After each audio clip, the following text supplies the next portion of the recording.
흐릿하게 번지는 영상. 하얀 가운에 달린 바디캠에서 실시간으로 전송되는 화면이다. 구급차 사이렌 소리가 빗속을 가르며 울려 퍼지고 붉은 전광등이 어둠을 찢는다. 흰 가운을 입은 여성이 떨리는 목소리로 영어와 한국어를 뒤섞어 외친다. 그녀 눈 만지지 마. 안 돼요. 그녀는 몰라. 무슨 일이 기다리고 있는지 전혀 화면이 깜짝인다. 카운트다운이 시작된다. CONTDOWN 00 09 00 08 CONTDOWN 00 09 00 08 CONTDOWN 00 09 00 08 시술실 한가운데 푸른색 레이저 한 줄기가 번개처럼 스친다. 단 10초면 한 사람의 시야를 바꿀 수 있어? 낮은 속삭임처럼 저주같은 내레이션이 들려온다. 그리고 어쩌면 시선의 운명조차 바꿔버릴 수 있지? 슬로우 모션. 시술을 마친 미국 여성. 처음으로 눈을 뜬다. 그리고 그녀는 본다. 빛만이 아니다. 그녀는 아무도 감히 말하지 못한 그것을 본다. 그 순간부터 그녀는 과학으로는 절대 설명할 수 없는 진실의 유일한 목격자가 된다. 10초 만에 끝났다고? 아무렇지 않게 들리는 그 한마디가 모든 비극의 시작이었다. 뉴욕에서 15년 정력을 쌓은 내과 전문의 올리비아. 그녀는 지금껏 자신을 믿는 세계를 한 번도 의심해 본 적 없었다. 수치와 데이터로 이루어진 세계. 단 한 번의 오차도 허락되지 않는 긴 밤의 담직과 수술. 그리고 언제나 이성적으로 내려야 하는 결정들. 하지만 그 세계는 동생 에밀리가 꺼낸 단 한마디에 흔들리기 시작했다. 언니, 나 한국 갈 거야. 라식 수술 받으려고. 노란 조명이 가득한 투어. 올리비아는 손에 든 커피잔을 떨어뜨릴 뻔했다. 뭐라고? 나 이제 안경도 렌즈도 지쳤어. 내 눈으로 진짜 세상을 보고 싶어. 그 순간 그녀는 안에서 무너지는 무언가를 느꼈다. 단지 눈 수술 때문이 아니었다. 통제. 그녀가 지쳐지어온 모든 통제가 손에서 흘러내리는 듯했다. 너 그거 알아, 에밀리? 각막을 한 번 자른다는 건 인생을 건 도박이야.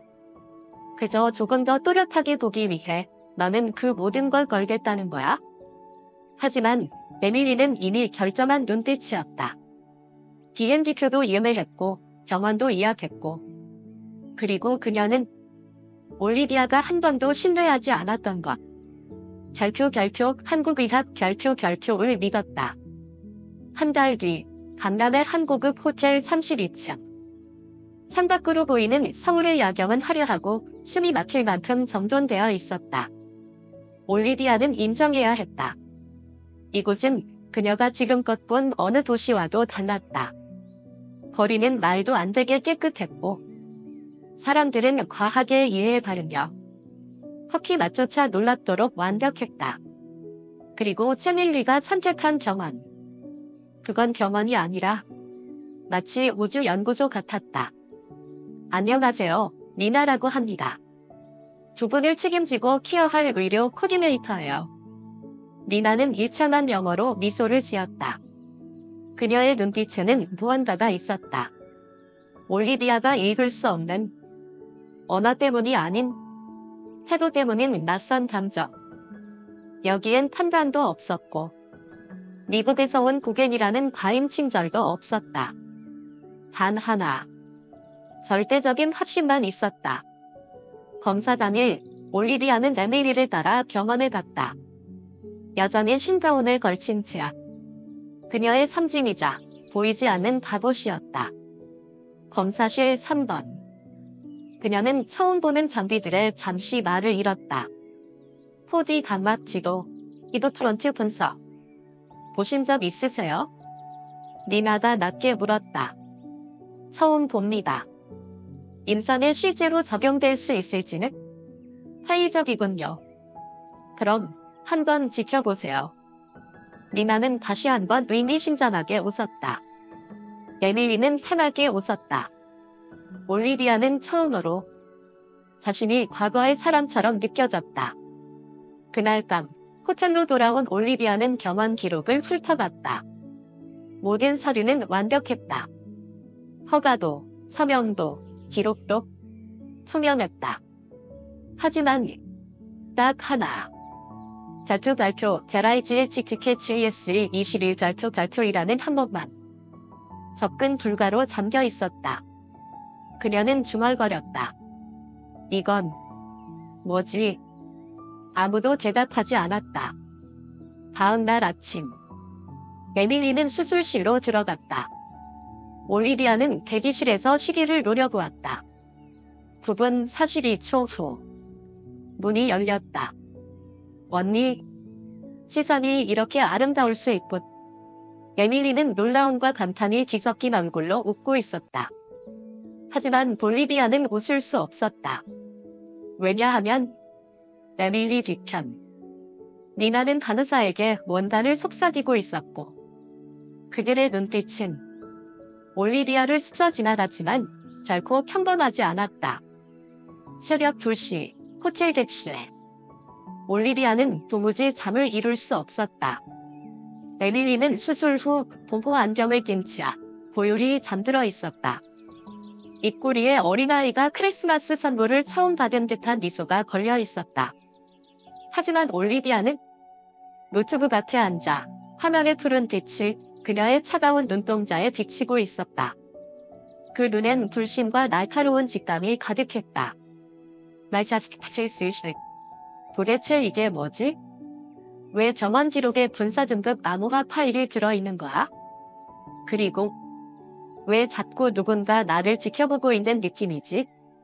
무엇이 자신을 움직이게 했는지 그녀도 몰랐다. 그것이 의사의 본능이었는지 혹은 언니로서의 직감이었는지 올리비아는 혼자 병원으로 향했다.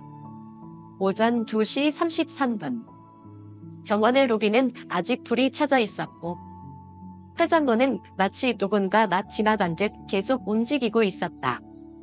병원이 밤새 불을 켜는 건 흔한 일이야. 하지만 지하기술동 3개층 모두 불이 켜져 있다면? 그건 평범하지 않지. 그녀는 입원 당시 제공받은 VIP 가족용 출입 카드를 꺼냈다. 그 카드로만 사용할 수 있는 이지보시용 엘리베이터에 접근했다. 엘리베이터에는 2개의 버튼뿐이었다. 1층. 그리고 기묘한 기호 하나. 그녀는 를 눌렀다. 문이 열렸다. 지하 4층. 환자는 없었다. 의사도 없었다. 단지 금속 심장처럼 박동하는 기계음만이 공간을 채우고 있었다. 올리비아는 조심스럽게 걸어 들어갔다. 양쪽 벽은 나노 반사 유리로 덮인 투명 복도. 그 유리 너머에서 그녀는 숨이 막히는 광경을 보게 된다. 랩실. 그리고 그 안은 사람들이 있었다. 하지만 그들은 움직이지 않았다. 부유하고 있었다. 에밀리와 똑같은 흰가운을 입은 사람과 눈은 감긴 채 수십 개의 로봇 팔에 고정되어 있었다.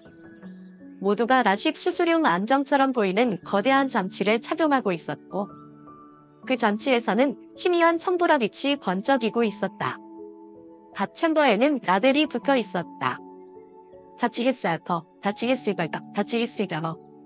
그리고 복도 끝에 하나의 빈 챔버가 있었다. 그 위에는 이렇게 적혀 있었다. HES 활성 대기 중. 등기에서 목소리가 들려왔다. 여기 계시면 안 됩니다. 올리비아는 깜짝 놀라 뒤돌아갔다. 리나였다. 이제는 흰가운도 병원 로고가 새겨진 유니폼도 아니었다. 검은 밀착 복장. 어떤 수속도 나타나지 않은 무표정의 옷. 여긴 일반인이 이해할 수 있는 곳이 아니에요. 올리비아님. 지금 이 사람들에게 무슨 짓을 하고 있는 거죠? 오리무지디 같은 건 안 했어요. 그분들이 선택하신 겁니다. 보겠다고. 올리비아는 이를 안 물었다. 뭘 본다는 거죠? 리나는 다가왔다.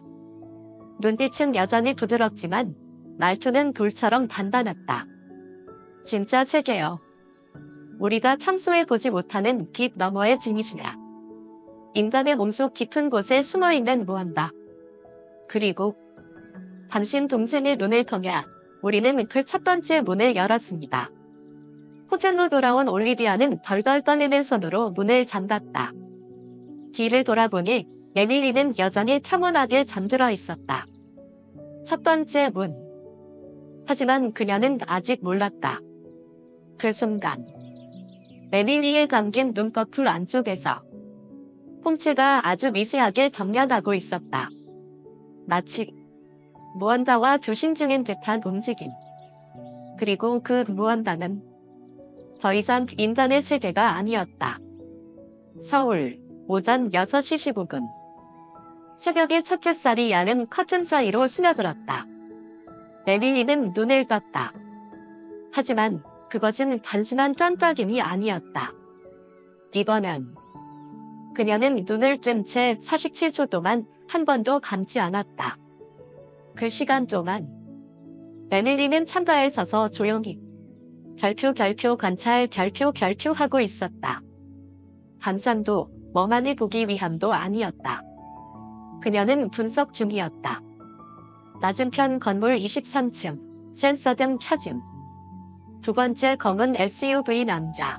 세 번째로 휴대폰 꺼남. 두 대의 항공기 반대 방향으로 비행 중 소음 없음. 하나는 저주파 제역 신호를 성신 중. 에밀리는 고개를 돌렸다. 언니, 우리 여기 며칠째지? 올리비아는 아직 눈을 제대로 뜨지 못한 상태였지만 그 순간 동생의 눈빛을 보는 순간 벌떡 일어났다. 에밀리, 방금 내가 한 말 다 기억해? 아니, 기억은 안 나. 그냥 알아. 올리비아의 머릿속을 스친 단 하나의 단어. 초강각 시약. 극비 군사고고서에만 몇 번 언급된 적이 있는 미확인 이론. 시신정 주변에 자극이나 외상이 생긴 사람 중 일부가 한정된 시간 동안 보통 인간이 감지하지 못하는 빛의 제역을 인식할 수 있다는 가설. 하지만 에밀리는 외상을 입은 적이 없었다. 그녀는 단지 수술을 받았을 뿐이다.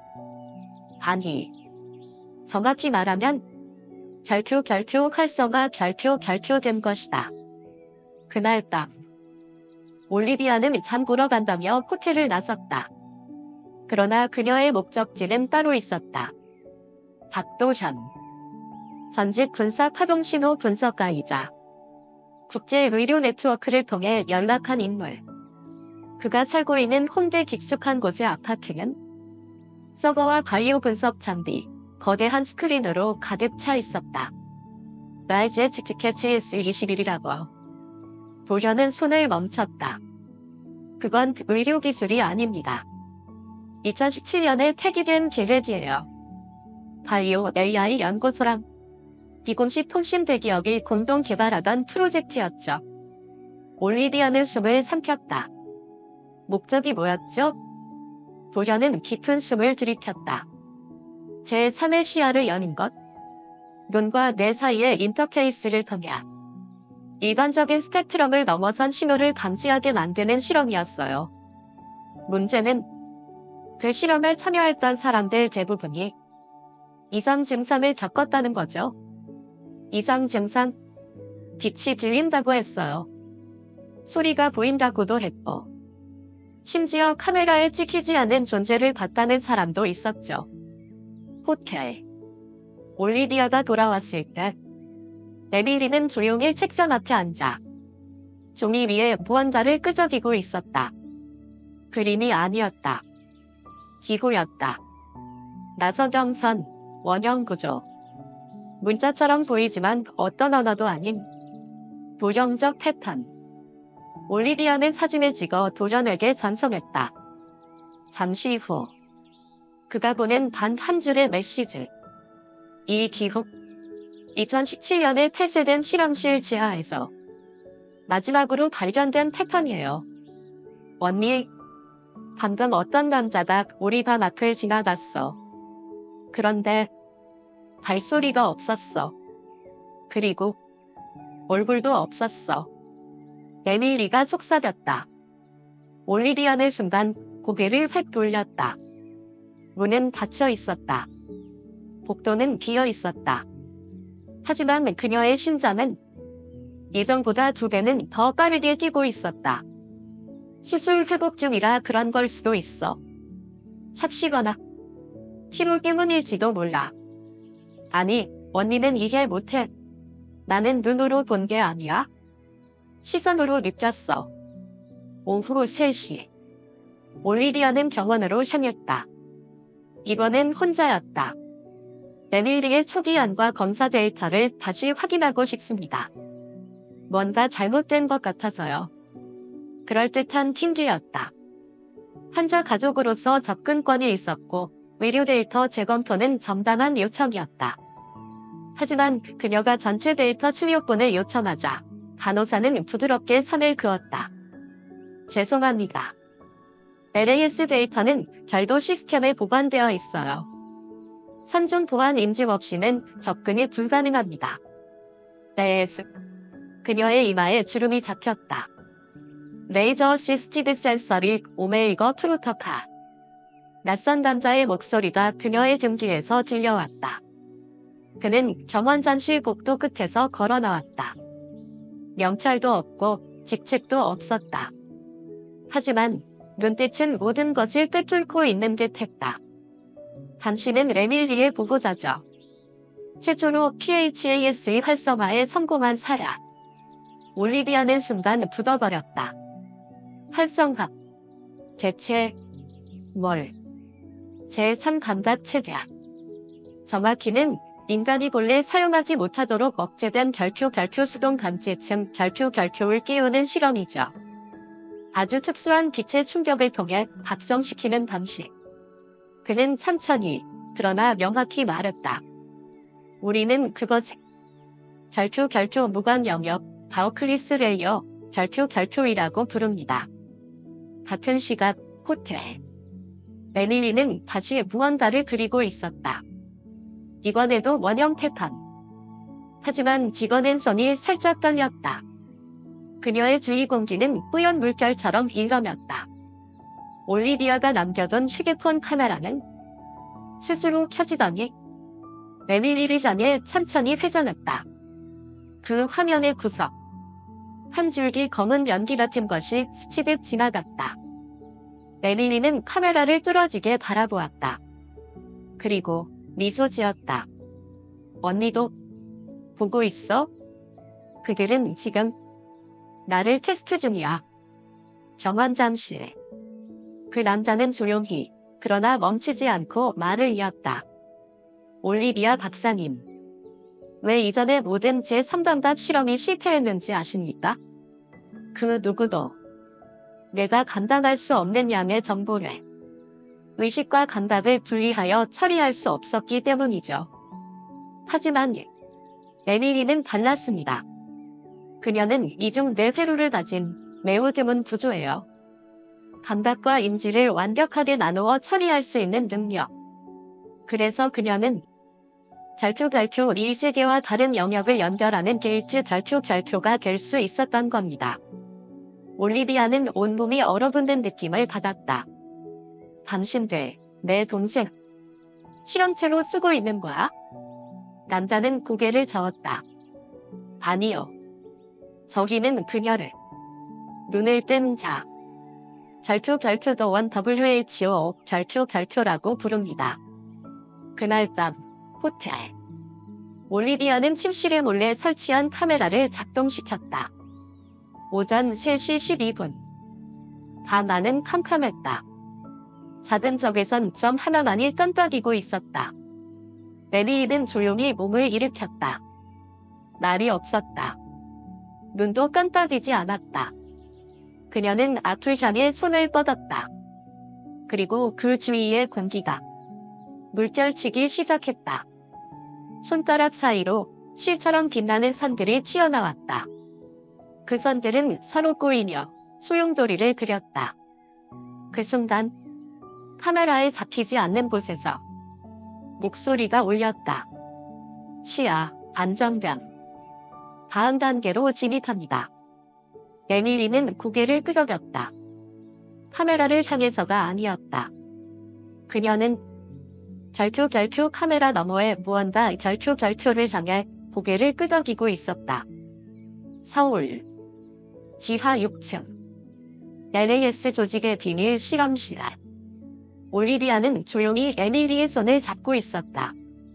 하지만 그녀 앞에 있는 에밀리는 이미 더 이상 예전의 에밀리가 아니었다. 나, 언니 기억해? 나 여전히 나야, 올리비아.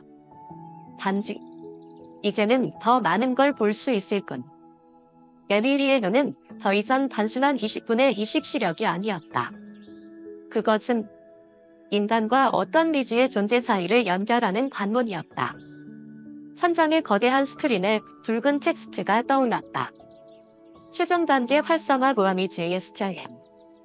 전 지구적 시각 동지가 진행 중. 그 순간 올리비아는 도연에게 받은 특수 USB를 꺼냈다. 동지와 성취를 차단할 수 있는 단 하나의 코드. 하지만 그녀는 알고 있었다. 그 코드를 삽입하는 순간 에밀리는 영원히 그 능력을 잃을 수도 있다는 것.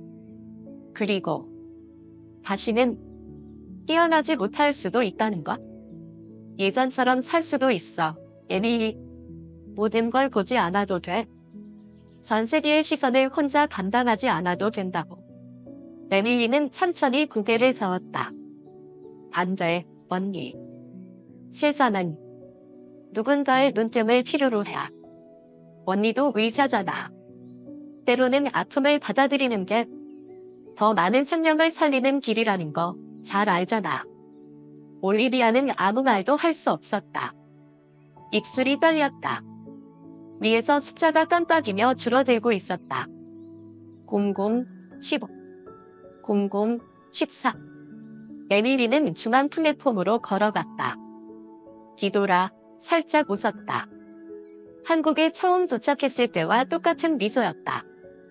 언니, 이제 보여? 미래도 아니고 시선도 아니야. 우리 안에 숨겨진 인간이라는 존재 자체가 보여. 00, 03, 00, 02. 올리비아는 눈물이 고인 채 외쳤다. 멈춰. 안 돼, 에밀리. 순간 하얀 빛이 터져나왔다. 시선이 하얗게 잠식됐다. 소리도 움직임도 사라졌다. 남은 건 단 하나, 올리비아의 머릿속에 울려 퍼지는 목소리. 고마워, 언니. 나를 믿어줘서. 3개월 후, 올리비아는 미국으로 돌아왔다. 어떤 짐도 없었다. 다만 더 이상 예전과 같지 않은 눈을 갖고 돌아왔을 뿐이다. 그 이후 LAS에 관한 모든 정보는 사라졌다. 어떤 데이터도, 어떤 정원도, 미나라는 직원조차도 존재한 흔적이 없었다. 마치 처음부터 아무것도 없었던 것처럼. 하지만 단 하나의 이상한 전화가 있었다. 도심 한복판. 수많은 사람들 사이 올리비아의 눈에는 희미한 푸른빛의 실선이 보이기 시작했다. 사람들의 눈과 눈 사이를 잇는 마치 시선의 심장만처럼 움직이는 그 빛. 그날 공원에서 한 아이가 그녀를 올려다보며 속삭였다. 저 알아요. 눈을 뜬 사람. 맞죠?